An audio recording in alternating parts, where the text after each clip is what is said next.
Colombia, no te duermas nunca más. Ese es el llamado del medio alternativo Cofradía para el Cambio después del estallido social de 2021.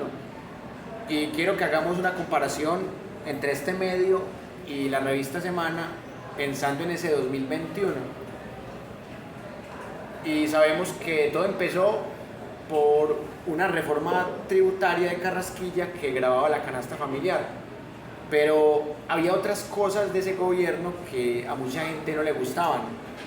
Por ejemplo, el tema de la ñeñe política, en donde dineros del narcotráfico del señor Ñeñe Hernández, 1.000 millones de pesos, sirvieron para comprar votos en el Caribe colombiano, algo que lamentablemente está impune.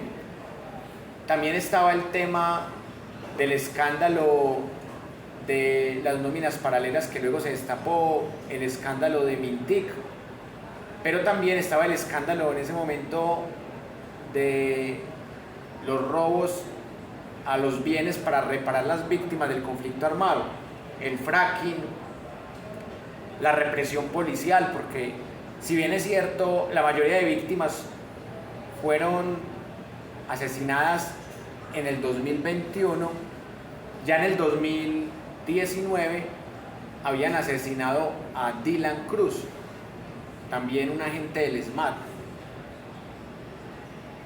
y a un abogado también lo asesinó la policía. Entonces era un contexto bastante pesado y de cierta manera mucha gente dejó de ser importaculista después de este estallido social. Al menos yo conozco gran cantidad de personas que me decían: yo antes de 2021 no me importaba la política, ni me importaba ni la izquierda, ni la derecha, ni Petro, ni Uribe, pero después del estallido social de 2021 tuve ese despertar. Y quiero que analicemos ese contexto desde estos dos enfoques: el enfoque de un medio tradicional como la revista Semana y el enfoque de un medio alternativo de comunicación como Cofradía para el Cambio. En la revista Semana hacen un video de 15 minutos en donde analizan la protesta desde la perspectiva de la gente del SMAT. Y esto es interesante porque es la otra mirada y desde ese punto de vista está bien. Pero ¿qué es lo que uno cuestiona a este reportaje de la revista Semana? Que como pasó en el tema de la protesta a la Corte Suprema de Justicia, no analizan el por qué el pueblo está enojado, no analizan los escándalos del gobierno de Iván Duque, un gobierno que dejó el país en quiebra, un gobierno que dejó el déficit fiscal duplicado. Claro, también hay que considerar que la pandemia afectó la economía, eso no se puede negar, pero el pueblo colombiano fue muy infortunado porque tocarle un gobierno tan malo en una pandemia, porque era un gobierno ladrón, todavía se siguen destapando escándalos de ese gobierno. Yo ahorita mencionaba el tema de las nóminas paralelas, ese escándalo apenas se descubrió en el 2022, ya cuando estaba empezando el gobierno de Petro. Un gobierno nefasto que dejó el país quebrado, pero que tenía toda la prensa tradicional a su favor. Entonces la prensa tradicional escondía esa parte macabra. Y si fuese un documental crítico, pues mostraría las dos caras de la moneda.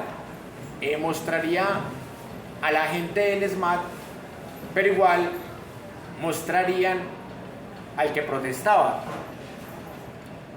Y eso es lo que intenta el medio alternativo Cofradía para el Cambio. O sea, ellos intentan entrevistar al que piensa diferente, pero muchas veces el que piensa diferente no concede entrevistas o no sabe por qué se está movilizando, o pareciera que el único motor para movilizarse es el odio.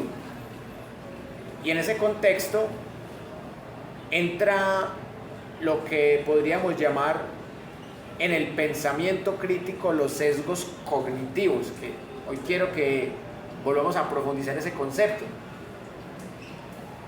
El sesgo cognitivo es aquello que me impide conocer la realidad. Si yo muestro la protesta desde la perspectiva del SMAT, es válido. Pero si yo ignoro la otra cara de la moneda y los muestro como simples vándalos o como terroristas de primera línea, ahí estoy haciendo un análisis con un sesgo cognitivo. Y los medios alternativos pues también pueden caer en lo mismo, también pueden caer en un sesgo cognitivo. Si solamente muestran la perspectiva del manifestante, hay que mostrar todas las caras de la moneda. Por eso hemos mostrado 2 videos de la revista Semana y 2 videos de Cofradía para el Cambio. 2-2, ese es el equilibrio informativo. Y ya ustedes decidirán a quién le creen más. Si le creen más a la perspectiva de Semana, que claramente está a favor del gobierno pasado, está a favor del SMAT, o si le creen a Cofradía para el Cambio, que claramente también está a favor del gobierno actual y está en contra del gobierno pasado y apoya las causas de los manifestantes en contra del gobierno pasado y a favor de los manifestantes que apoyan las reformas del actual gobierno. La realidad es solo una palabra, pero es el lenguaje, el discurso particularmente, el que nos permite construir la noticia. Y lo más difícil cuando uno hace periodismo es tener pensamiento crítico, es mostrar todas las caras de la noticia. Eso es lo más difícil. Y por eso digo yo que a veces hasta los medios alternativos les cuesta eso, porque es muy difícil. Y yo pienso que en Colombia debemos dar un salto al pensamiento crítico, es decir, debemos bajarle un poquito a la rabia, al enojo, al fanatismo. Yo sé que hay razones para que la gente esté indignada. Hay gente que ha sido víctima de las guerrillas y tiene su indignación, muy respetable. Hay gente que es víctima de los paramilitares, del ejército, de la policía o de las bandas criminales. Cada quien tiene su duelo y tiene sus enemigos. Que el país está muy polarizado, pues el país ha estado polarizado desde el siglo XIX. Seguidores de Bolívar contra seguidores de Santander, gólgotas contra draconianos, centralistas contra federalistas, liberales contra conservadores, luego guerrillas contra gobiernos de turno. Y en este momento, seguidores de Petro contra seguidores de Uribe. O sea, el país ha estado polarizado siempre. A mí me da mucha risa cuando le dicen a uno, pues sin importar la ideología, le dicen a uno, no, es que, mire, Petro y Uribe tienen este país polarizado. O sea, no son Petro y Uribe, es la gente se fanatiza. Y más allá de que unos tengan razón o no, o de que unos tengan mejores argumentos que otros, o de que unos sean menos violentos que otros, eso es casi que una verdad absoluta, que el país está polarizado y que históricamente el país ha estado polarizado. Pero estar polarizado no es malo. Y aquí quiero rescatar una reflexión del primer video que vimos de Cofradía para el Cambio, en donde hablaba de lo que pasó el 21 de abril. En ese video, él muestra varios intentos de agresión, agresiones verbales, intentos de agresión física, morisquetas, un señor de la tercera edad que le quería pegar a unas muchachas con un bastón. O sea, en otra movilización les habían pegado con sombrillazos, destruyeron la palomita de la paz de Upegui, persiguieron a estos muchachos y casi los linchan. Pero en ese video, en los primeros 5 minutos se muestra esa cara, pero en la segunda mitad del video, que son aproximadamente 4 minutos, se muestra la otra cara, se muestra. Pero no todos los uribistas fueron agresivos. Algunos uribistas se dejaron entrevistar, y más allá de que no supieran por qué estaban marchando, se dejaron entrevistar. Otros uribistas se enfrentaban con otros uribistas para evitar que nos lincharan. Y eso muestra que uno no puede estigmatizar la masa. Y ahí, solamente en esos 4 minutos, el medio alternativo, Cofradía para el Cambio, le dio una lección a la revista Semana. Porque en ese video que vimos de 15 minutos, desde la perspectiva del SMAT, lo único que muestran de la otra parte es un mensaje en donde un manifestante dice: ahí vino el SMAT a reprimirnos, algo así. Esa es la única parte en donde se ve algo de pensamiento crítico. En cambio, Cofradía para el Cambio pudo falsificar la realidad con un sesgo, como lo hizo Semana. Si hubiese cortado el video a los 5 minutos, a lo mejor tendría más vistas, porque un video que dure 5 minutos, por probabilidad, es más fácilmente reproducido que uno que dura 9. Ustedes saben que la gente busca la rapidez, y que la gente pone los audios de WhatsApp en 2x, y que la gente pone los videos en 2x, para ahorrar tiempo. Y eso es una realidad que no podemos negar, que estamos en una sociedad muy rápida, como llamaría el filósofo Nietzsche, posmoderna, que va de afán. Entonces, Hernán Muriel, de Cofradía para el Cambio, pudo cortar el video a los 5 minutos, y los uribistas hubiesen quedado más mal. Pero el tipo al final muestra la otra cara del uribismo, de esos uribistas que no dejaron que los otros les pegaran, de esos uribistas que respondieron mal pero que se dejaron entrevistar y que tienen alguna causa para movilizarse, que fueron víctimas de alguna guerrilla. Y ahí es en donde digo yo que se eliminó el sesgo, porque dijo: queremos una Colombia en paz, queremos una guerra con los uribistas, pero desde los argumentos, desde el debate, desde la paz. O sea, no una guerra de insultos, de monedazos, de bastonazos, de piedras, de bala, de cuchillo. No, queremos una guerra argumentativa con los uribistas. Queremos que los uribistas vengan aquí a Cofradía para el Cambio y nos digan: no nos gusta el gobierno de Petro por esto, por esto y por esto. Y que los otros respondan: a mí me gusta por esto y por esto y por esto. Es el nivel crítico al que Cofradía para el Cambio está invitando. La revista Semana no invita a eso. La revista Semana muestra historias de agentes del SMAT, que tienen familia, que lloran, que sufren. Esa primera parte es chévere, porque también se ha creado un odio contra la policía, y el SMAT hace parte de la policía. No podemos negar que hay un odio contra la policía. Y en esa parte, la revista Semana tiene razón en que hay que mostrar la parte humana, que el SMAT también tiene familia, que el SMAT también tiene miedo, que el SMAT también tiene preocupaciones, y que no todos los SMAT son asesinos. Mataron más de 80 civiles, pero aún así no todos son asesinos. Así como no todos los guerrilleros matan. Hay guerrilleros que hacían tareas más políticas, como Petro. Petro era un guerrillero que no manejaba operaciones militares, sino operaciones políticas. Las guerrillas también tienen su parte urbana, su parte intelectual, su parte política. Igual pasa con el SMAT. El SMAT también tiene agentes que nunca han matado a alguien y que no han usado armas letales contra los manifestantes. De pronto han usado gases lacrimógenos, lo cual también puede dañar los ojos. Pero más allá de eso, no han usado algo que pueda ser considerado como de lesa humanidad. Y es inevitable aceptar que de lado y lado hay algunos sesgos, eso no se puede negar. Pero el ejercicio periodístico de Semana se vuelve vergonzoso porque no hay una reflexión, no hay un análisis, no hay una invitación a la paz. En cambio, en Cofradía sí hay una invitación a la paz y sí hay un interés de dialogar con el uribista. Hey, ¿por qué no te gusta el gobierno de Petro? ¿Por qué no te gusta la reforma de la salud?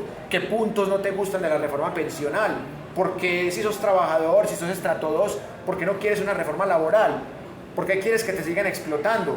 ¿Por qué estás a favor del explotador? Pero en la revista Semana no se nota un interés por escuchar al pueblo. hey, ¿por qué le estás metiendo manazos a la reja de la Corte Suprema de Justicia? Y claramente ya los medios están muy prevenidos. Como en la marcha uribista y antipetro del 21 de abril hubo 13 periodistas agredidos, el 1 de mayo los medios tradicionales no quisieron cubrir la marcha. Me decían que en Bogotá, por ejemplo, solamente la cubrieron los medios estatales o los medios que están a favor de Petro, siendo medios alternativos.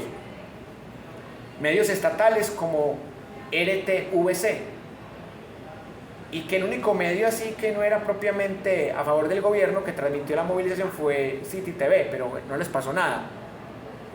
Y también estaba el Tercer Canal, que no es un medio estatal, pero que sí es un medio fundado por seguidores de Petro, como Holman Morris. Entonces el Tercer Canal pues tiende a ser un medio a favor del gobierno. Entonces los medios que la rompieron transmitiendo la marcha del pasado 1 de mayo fueron RTVC, que yo no entiendo por qué la gente le dice RTVC, porque no es B, es V. La gente confunde la B con la V. RTVC y el Tercer Canal. Y City TV fue de los pocos medios que transmitió la movilización. O sea, no se vio ni Caracol, ni RCN, ni Semana, Blue Radio, no se vieron. Y yo entiendo porque existe un ambiente muy hostil en el país, tanto para los medios tradicionales como para los medios alternativos. Existe un ambiente pesado.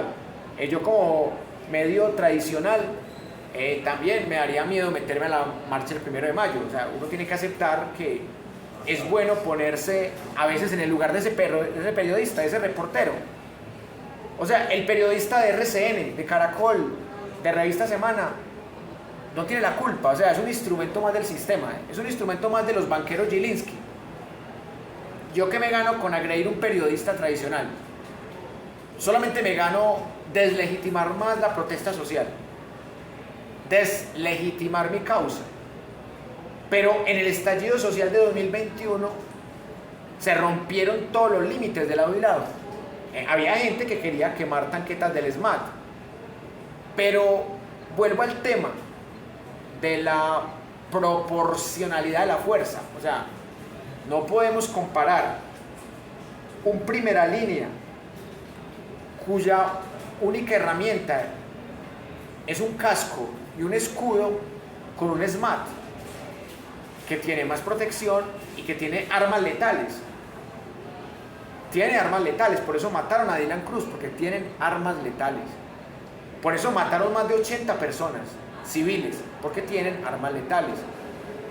Entonces, ¿qué es lo que yo le cuestiono a la revista Semana? Que nos trata de mostrar el estallido social de 2021 como si fuera una lucha de igual a igual. Por ahí en la fiesta del libro de Bogotá, bueno, que realmente es la feria, porque la fiesta es la de acá, la feria del libro de Bogotá, un muchacho publicó un libro sobre el estallido social. Y el expresidente Iván Duque Márquez le estaba haciendo propaganda.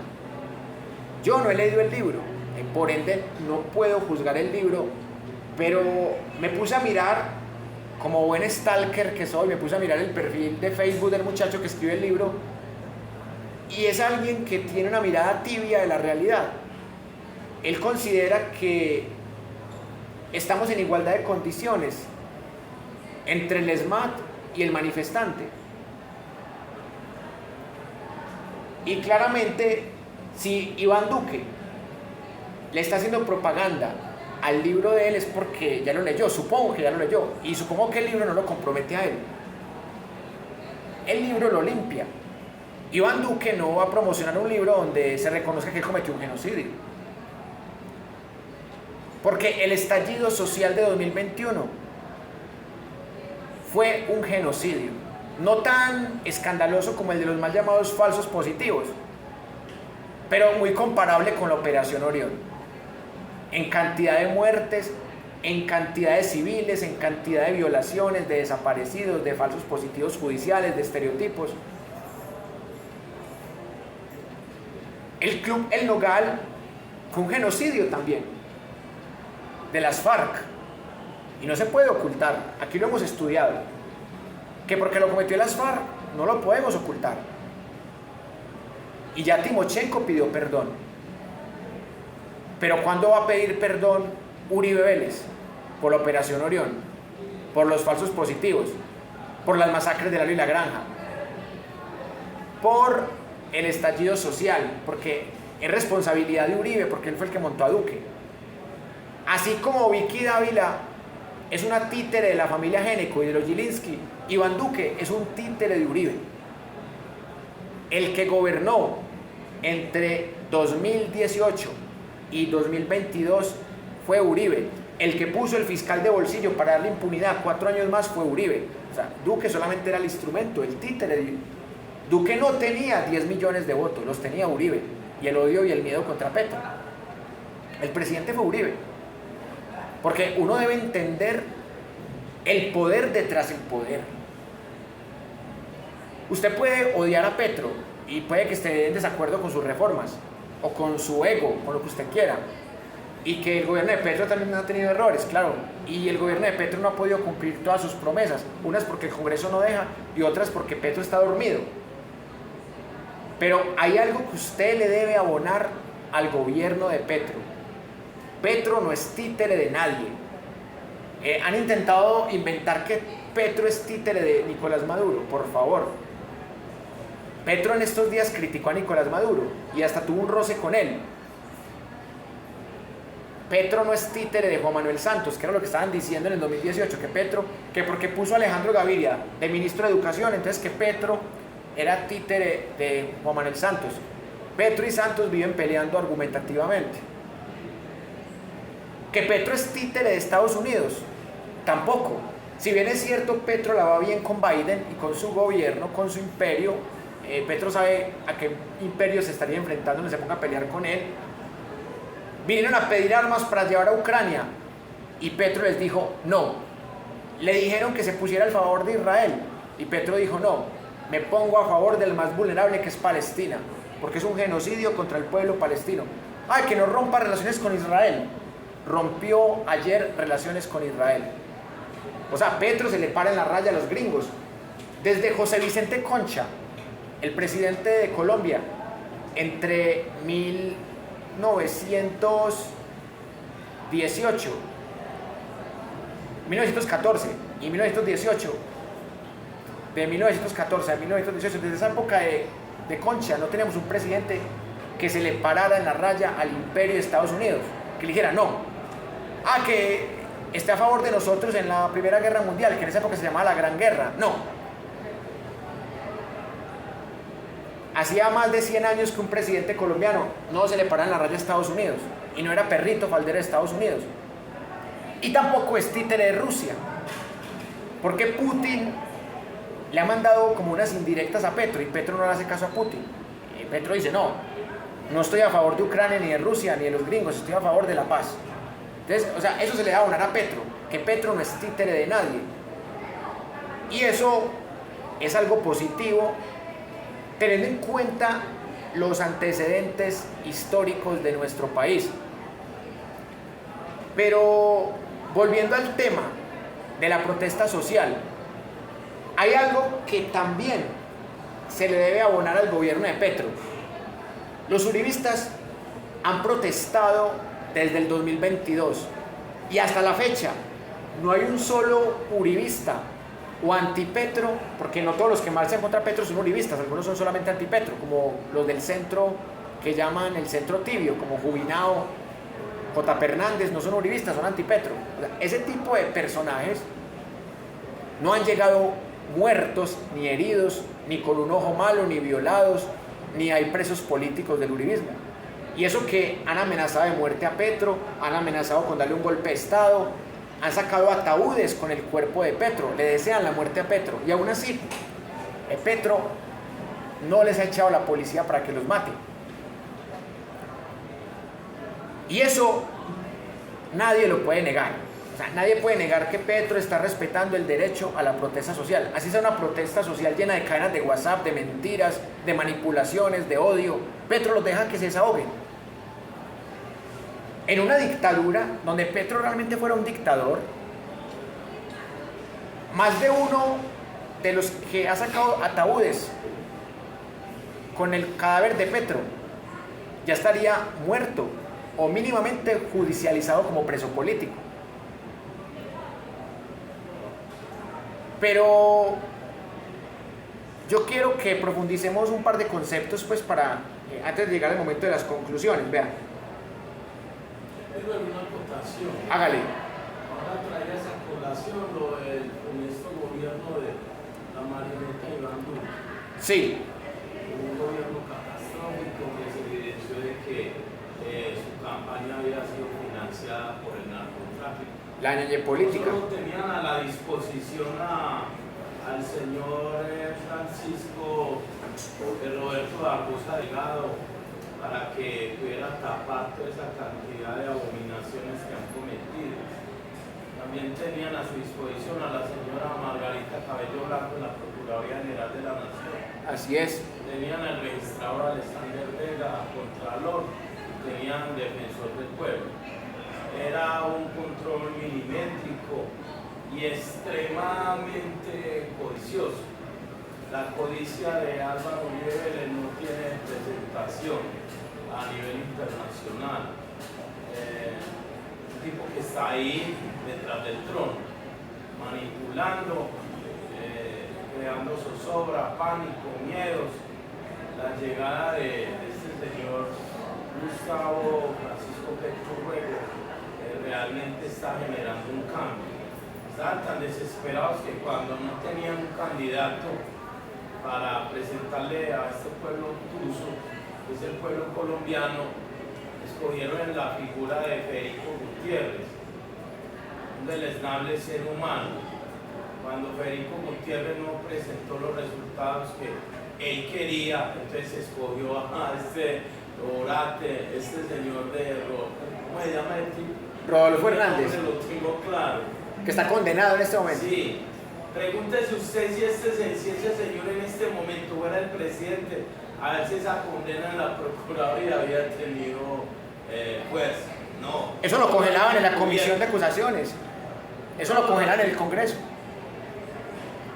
Además que un presidente perfectamente puede dar mermelada para que le congelen un proceso. Y claramente la historia nos dio la razón, porque Semana, en vez de titular imputado y exguerrillero, puso ingeniero y exguerrillero. O sea, en ese momento ese señor era un imputado, era alguien que estaba cerquita de la cárcel.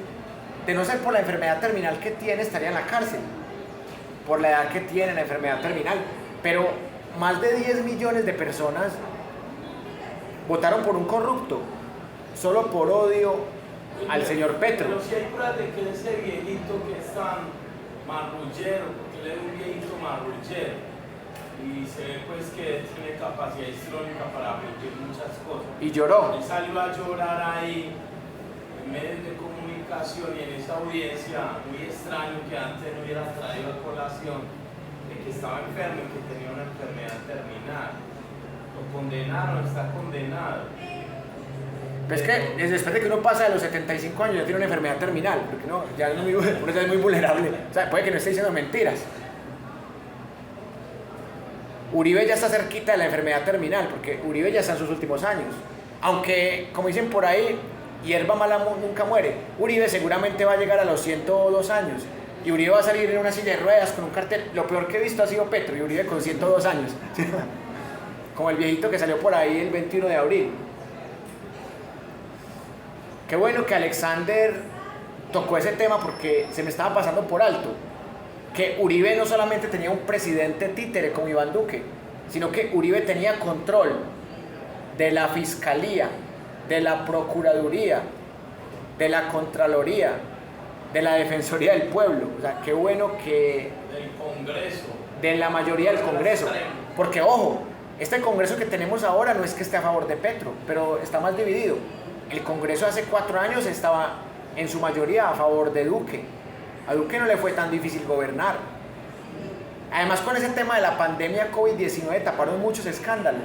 y por ahí derecho robaron, que ahí está metido el nietecito de Turbay Ayala, Miguel Uribe Turbay, en un escándalo de robo a vacunas.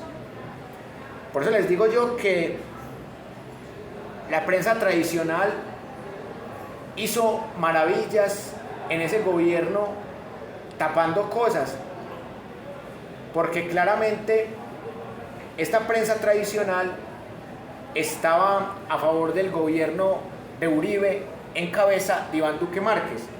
Y quiero terminar con esto para que nos vamos al descanso. Es impresionante lo mucho que ha cambiado el país en los últimos prácticamente 2 años. O sea, el país ha cambiado muchísimo.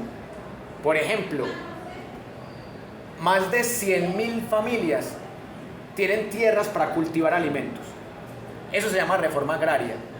Y hasta la fecha, la reforma agraria de Petro es la mejor de la historia. Es un buen dato, que puede ser mucho mejor de aquí a 4 años. Es decir, dentro de 2 años cuando Petro termine su gobierno. Otra cosa importante, la inversión extranjera creció. Algo que estos medios tradicionales no muestran. El desempleo bajó a menos de un dígito. La pobreza multidimensional se redujo. La inflación también se redujo, gracias a la reforma agraria, por ejemplo. Y en estos días estaban manipulando con una noticia, que General Motors se había ido del país por culpa de Petro, cuando la misma compañía en un comunicado dijo que no se iban por temas políticos. Es decir, que Petro no tenía que ver, se iban por temas económicos, por tema de mercados. Pero la revista Semana, María Fernanda Cabal y compañía aprovecharon la ida de General Motors para tirarle agua sucia a este presidente. Y termino con esto. Yo nunca había visto un gobierno tan satanizado por la prensa, con tantas noticias falsas en contra, como el gobierno de Petro. Yo tengo un registro y al gobierno de Petro le sacan 4 noticias falsas por día. O sea, es un boomerang. Si Petro o el pacto histórico pierden la presidencia en 2026, es por eso, es por las noticias falsas, no porque el uribismo sea muy fuerte. Wilmer, 2 cosas. De las personas que brillan es de las que se habla y solo despotrican de lo, crean esos fake news los medios tradicionales que están al servicio precisamente de ese señor que está tras las sombras y que ese señor a su vez tiene que rendirle cuenta a otras personas más poderosas que él. Y lo otro, con relación a esa maravillosa, antes nunca presentada en este país de forma agraria, ahí se está anulando un poco a la Revolución Mexicana, el eslogan, la tierra para quien la trabaje. Y en este momento todas esas familias que tienen tierra la están trabajando. Aquí se están presentando cosas maravillosas. Ahora las personas que nos toca vivir esto no lo evidenciamos, pero los historiadores, los sociólogos, los periodistas de 20 años en el futuro van a hablar y van a escribir sobre las cosas maravillosas y trascendentales que están presentando en este gobierno. Así es, Alexander. Y claro, como les dije ahora, este gobierno también ha tenido errores. No esperábamos un gobierno perfecto, pero muchos sí sabíamos que este gobierno iba a hacer mejores cosas por el país.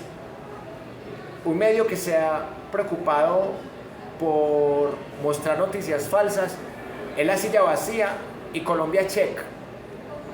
Es un medio que no es seguidor de Petro, pero tampoco es seguidor de Uribe. Es un medio que llamaríamos tibio, pero ese medio en temas de rastrear noticias falsas es el mejor.